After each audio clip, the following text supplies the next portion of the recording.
ያለነው ወደ 70 ኢትዮጵያውያን ነን። ያለንበት ሁኔታ አስከፊ ነው። ያናገረን አንድም አካል የለም። ማይናማር የሚገኙ ኢትዮጵያውያን እንዲህ ሲሉ ገልጸዋል።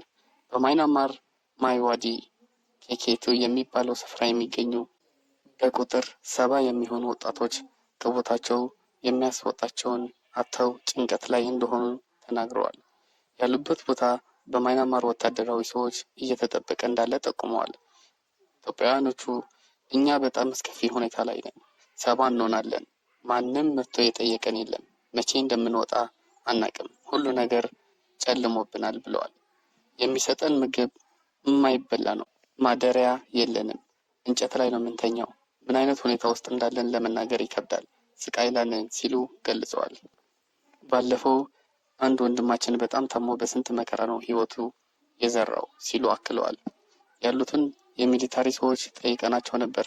አብረውን ካሉት ውስጥ የህንድ መንግስቶች ዜጎች ለመውሰድ አክሰፕት ስላደረገ እነሱ ይወጣሉ፣ እናንተ በኩል ግን ምንም ምላሽ የለም ብለውናል ሲሉ ገልጸዋል። ቢያንስ ትወጣላችሁ የሚለን የለ ወይ?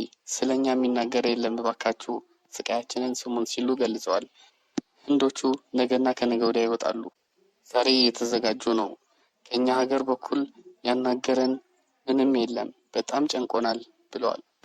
እነኚህ ወጣቶች ህይወት ለማሸነፍ ሲሉ ታይላንድ ተብለው ወደ ማይናማር በግዳጅ የተወሰዱና በዛም በማፊያዎች ስንትና ስንት ስቃይ ያዩ ሲሆን ከዛ ስፍራቸው እንዲወጡ ከተደረጉ በኋላ አሁን ደግሞ ሌላ ስቃይ ያዩ እንደሆነ አመልክተዋል።